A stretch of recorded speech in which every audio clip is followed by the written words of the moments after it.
बिस्मिल्लाहिर्रहमानिर्रहीम। अस्सलाम वालेकुम friends, Riyan tech information network YouTube channel पर तमाम दोस्तों को खुशामदीद। दोस्तों, इस्लामाबाद पुलिस में कांस्टेबल की जॉब्स आ चुकी हैं।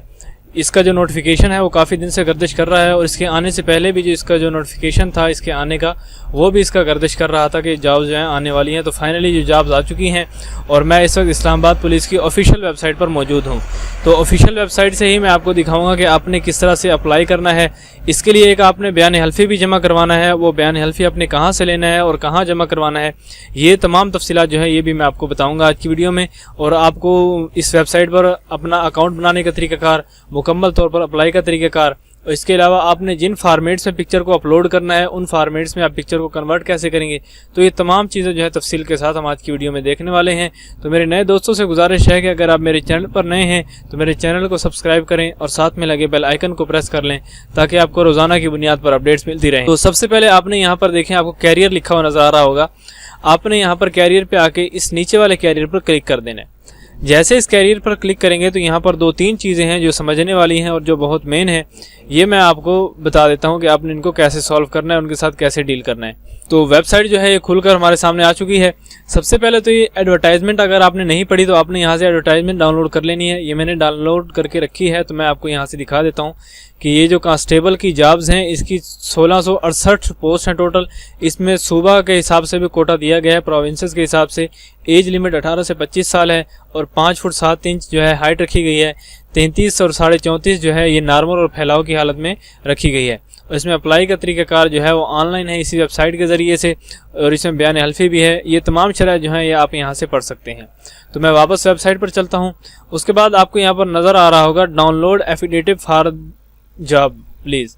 तो मैं यहाँ से इसको क्लिक शेयर करके डाउनलोड कर लेता हूँ। जैसे ही मेरे पास डाउनलोड होकर आएगा तो आपने सबसे पहले तो अगर आप अपने मोबाइल से भी अप्लाई कर रहे हैं तो आपने इसको डाउनलोड करके किसी भी प्रिंटिंग शॉप से आपने इसका प्रिंट निकलवा लेना है। प्रिंट निकलवाने के बाद आपने इसको पूरा करना है। यहाँ पर अपना नाम लिखना है पहले, उसके बाद वालिद का नाम लिखना है, फिर कौम लिखनी है, फिर शनाख्ती कार्ड नंबर लिखना है और उसके बाद आपने अपनी रिहाइश लिख देनी है। रिहाइश लिखने के बाद आपने नीचे आना है। ये यहाँ पर अल अब्द लिखा हुआ है, आपने इसको छोड़ देना है, इसे कुछ नहीं करना। उसके बाद शनाख्ती कार्ड नंबर यहाँ पर लिखना है, मोबाइल नंबर लिखना है और जिस डेट को आप अप्लाई कर रहे हैं उस डेट जो है वो वाली आपने यहाँ पर लिख देनी है। ये करने के बाद आपने इसको अलहदा से रख लेना है। उसके बाद दोबारा से हम वेबसाइट की तरफ चलते हैं। तो वेबसाइट पर जैसे ही जाते हैं तो उसके बाद आपने जब ये काम मुकम्मल कर लेंगे तो आपने ऑनलाइन अप्लाई फॉर्म की तरफ बढ़ना है। तो तीसरे नंबर पर देखें, हमारे पास sign up and apply for job के लिए हमारे पास 2 लिंक नज़र आ रहे हैं। तो दोनों लिंक से अप्लाई हो सकता है। तो लिंक 2 जो है वो ज़रा आसानी से ओपन हो जाता है, तो मैं इसको लिंक 2 से ओपन कर लेता हूँ। तो ये देखें, वेबसाइट हमारे सामने ओपन होकर आ चुकी है, ऑनलाइन रिक्रूटमेंट पोर्टल। सबसे पहले आपने यहाँ पर साइन अप कर लेना है। साइन अप के लिए आपने यहाँ पर नीचे आना है। ये देखें नीचे साइन अप लिखा हुआ है, आपने साइन अप पर क्लिक करना है। जैसे ही आप साइन अप पर क्लिक करते हैं तो आपके सामने ये साइन अप वाला फॉर्म ओपन होकर आ जाएगा। तो यहाँ पर मैं आपको यहाँ पर साइन अप करने का तरीका बता देता हूँ कि ये मैंने पूर्व भी करके रखा है। सबसे पहले आपने ईमेल लिखनी है। ईमेल लिखने के बाद आपने यहाँ पर अपना नाम लिखना है। नाम लिखने के बाद आपने अपना आईडी कार्ड नंबर लिखना है। आईडी कार्ड नंबर लिखने के बाद आपने अपना मोबाइल नंबर लिखना है। मोबाइल नंबर के बाद आपने यहाँ पर पिक्चर जो है वो लगानी है। पिक्चर का साइज़ 250 KB होना चाहिए और ये सिर्फ JPG फॉर्मेट में होनी चाहिए। तो ये आप दोनों कैसे कन्वर्ट करेंगे, साइज़ कैसे छोटा करेंगे और फॉर्मेट कैसे चेंज करेंगे, ये मैं आपको बता देता हूँ। मैं डिटेल आपको बता दूँ तो उसके बाद मैं आपको बताता हूँ। उसके बाद आपने डेट ऑफ बर्थ लिखनी है। डेट ऑफ बर्थ के बाद आपने जेंडर बताना है। उसके बाद जो ट्रांसजेंडर है उनके लिए भी यहाँ पर ऑप्शन दिया गया है, वो भी अपना सेलेक्ट कर सकते हैं अपने जेंडर को। उसके बाद यहाँ पर प्रोविंस आपने बता देना है कि किस सूबे का आपका डोमिसाइल है। उसके बाद अपना डिस्ट्रिक्ट डोमिसाइल भी आपने बता देना है। तो यहाँ पर फिल करने के बाद चले मैं आपको पहले ये बताता चलूँ। सबसे पहले हम बात करते हैं कि हमने पिक्चर जो आमतौर पर JPEG फॉर्मेट में होती है तो वो यहाँ पर एक्सेप्टेबल नहीं होगी। तो उसको हमने कन्वर्ट कैसे करना है, आपने गूगल पर आकर लिखना है JPEG to JPG। जैसे ही आप इस पर आएंगे तो आपने पहले वाला लिंक ओपन करना है, तो आप यहाँ पर आ जाएंगे। आपने यहाँ पे चूज़ फाइल पे क्लिक करना है। चूज़ करने के बाद जो आप पिक्चर लगाना चाहते हो यहाँ पर आपने वो पिक्चर यहाँ से सिलेक्ट कर लेनी है। जैसे आप उसको सेलेक्ट करेंगे, यहाँ से आप स्टार्ट करेंगे तो वो जो है वो JPG में कन्वर्ट हो जाएगी। उसके बाद आपने उसका साइज छोटा करना है। आपने यहाँ पर लिखना है softlogic/resize। ये लिखने के बाद आप इस वेबसाइट पर आ जाएंगे। यहाँ पर आपने चूज फाइल जो है वो सिलेक्ट करना है। चूज फाइल करने के बाद आपने यहाँ से कंप्रेस इमेज करना है। जैसे ही कंप्रेस इमेज करेंगे तो यहाँ पर ओके लिखा आएगा, आपने ओके पे क्लिक करना है, आपने यहाँ से डाउनलोड इमेज कर लेना है।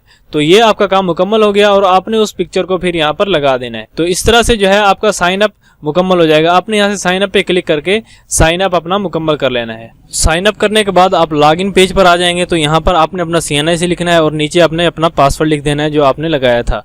तो मैं इसको यहाँ पे CNIC और पासवर्ड लिख के लॉगिन कर लेता हूँ। तो फ्रेंड्स, लॉगिन करने के बाद कुछ इस तरह का इंटरफेस आपके सामने आएगा। तो इंटरफेस में आपने सबसे पहले यहाँ पर नज़र आ रहा है, आपने डोमिसाइल यहाँ पर अपलोड करना है, वो भी JPG या फिर PNG में आप अपलोड कर सकते हैं। और इसका जो मैक्सिमम साइज़ है वो 1 MB होना चाहिए। आपने यहाँ पर वो इसकी डोमिसाइल की पिक्चर अपलोड करनी है। उसके बाद आपने अपना CNIC ऑलरेडी लिखा हुआ आएगा, डेट ऑफ बर्थ भी आएगी, नेम भी आएगा। आपने अपना फादर नेम लिखना है। फादर नेम के बाद आपने जेंडर जो है वो भी लिखा हुआ आएगा, आपने अपना रिलीजन बता देना है। उसके बाद आपने यहाँ पर अपना एड्रेस लिखना है। एड्रेस लिखने के बाद आपने अपनी हाइट बता देनी है। हाइट के बाद आपने अपनी चेस्ट बतानी है। चेस्ट आपने इसी फॉर्मेट में लिखनी है जिसमें ये लिखी हुई है। उसके बाद आपने यहाँ पर एकेडमिक डिटेल में आना है। तो सबसे पहले आपने अपना मैट्रिक का जो रिज़ल्ट कार्ड है वो अपलोड कर देना है।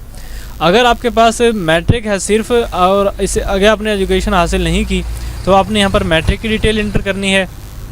लेकिन अगर आपके पास ज़्यादा तालीम है, मतलब आपके पास इंटरमीडिएट है, बैचलर या मास्टर है, तो अप्लाई तो आपका मैट्रिक से भी हो जाएगा। लेकिन मैं आपको सजेस्ट करूंगा कि आपने तमाम जो क्वालिफ़िकेशन है अपनी वो आपने यहाँ पर अच्छी तरह से इंटर लाजमी करनी है। उसके बाद आपने यहाँ पर वर्क का एक्सपीरियंस भी इंटर करना है, लेकिन ये ऑप्शनल है, मतलब अगर आप इसको छोड़ भी देंगे तो भी कोई मसला नहीं है। ये फिल करने के बाद आपने यहाँ से एप्लीकेशन को सेव कर देना है। जैसे ही हम एप्लीकेशन को सेव करते हैं तो हमारे सामने कुछ इस तरह का इंटरफेस आता है। तो यहाँ पर देखें, सबसे पहले जो जॉब्स है कांस्टेबल की है, पोजीशंस है, उसके बाद लास्ट डेट और जॉब डिस्क्रिप्शन यहाँ पर दी गई है। और यहाँ पर हमारे सामने अप्लाई नाउ का ऑप्शन आ रहा है। तो आपने यहाँ पर अप्लाई नाउ पर क्लिक करना है। जैसे ही आप अप्लाई नाउ पर क्लिक करेंगे तो आपके सामने एक नया फॉर्म जो है पेज ओपन होकर आ जाएगा। तो सबसे पहले आपने यहाँ पर डिज़ायर सिटी बतानी है कि आप किस सेंटर पर टेस्ट देना चाहते हैं, किस सिटी में। तो सबसे पहले आपने फर्स्ट प्रायोरिटी पे जो रखना है आपने वो बताना है। उसके बाद आपने अपनी सेकंड प्रायोरिटी बतानी है। उसके बाद आपने अपनी थर्ड प्रायोरिटी बता देनी है। उसके बाद आपने यहाँ पर फैमिली क्लेम लिखना है। फैमिली क्लेम का मतलब ये है कि अगर आपका कोई पुलिस में जो ऑफिशियल पुलिस में कोई है, आपका दादा है, परदादा या फिर बेटा बेटी या फिर कोई भी आप मतलब उसके पोता हैं या पोती हैं, तो आप वो यहाँ पर फैमिली क्लेम के थ्रू यहाँ पर आप अप्लाई कर सकते हैं। लेकिन अगर आप कोई गवर्नमेंट एम्प्लॉय हैं और आप NOC के थ्रू अप्लाई कर रहे हैं तो आपने यहाँ से येस नो को सिलेक्ट कर लेना है। और उसके बाद आपने यहाँ पर डिक्लेरेशन पर भी क्लिक करना है। क्लिक करने के बाद आपने यहाँ पर इस एक्सेप्ट को चेक करना है। यहाँ पर देखें, आपने अपलोड एफिडेविट को अपलोड करना है। जो आपको मैंने बयान हल्फी बताया था, आपने वो इस पेज पर यहाँ पर आकर आपने अपलोड करना है। चूज़ फाइल पर क्लिक करना है। चूज़ फाइल पर क्लिक करने के बाद आपने यहाँ से सेव एप्लीकेशन पर क्लिक कर देना है। जैसे ही हम सेव एप्लीकेशन पर क्लिक करते हैं तो यहाँ पर हमने फैमिली क्लेम को पहले बताना है कि येस है या नो है। उसके बाद आपने गवर्नमेंट एम्प्लॉय भी बताना है। तो यहाँ से मैंने नो सेलेक्ट कर दिया और उसके बाद दोबारा से मैं यहाँ पे सेव एप्लीकेशन पे क्लिक करता हूँ। तो अपलोड एफिडेविट मैंने नहीं किया था तो मैं इसको भी यहाँ से अपलोड कर देता हूँ। चलें, ये सब जो है ये मैंने फ़र्ज़ी बनाए हुए हैं, तो मैं आपको समझाने के लिए बना रहा हूँ। उसके बाद यहाँ पे सेव एप्लीकेशन पे क्लिक करते हैं तो एप्लीकेशन जो है वो सेव हो रही है। तो ये देखिए फ्रेंड्स, आपको यहाँ पर लिखा हुआ नज़र आ रहा है, your application has been submitted successfully, यानी कि अप्लाई जो है वो इस्लामाबाद पुलिस पर हो चुका है। तो इस तरह से जो है वो आपने इस पर अप्लाई कर लेना है। उम्मीद करता हूँ आपको वीडियो पसंद आई होगी। मिलते हैं नेक्स्ट वीडियो में। Thanks for watching.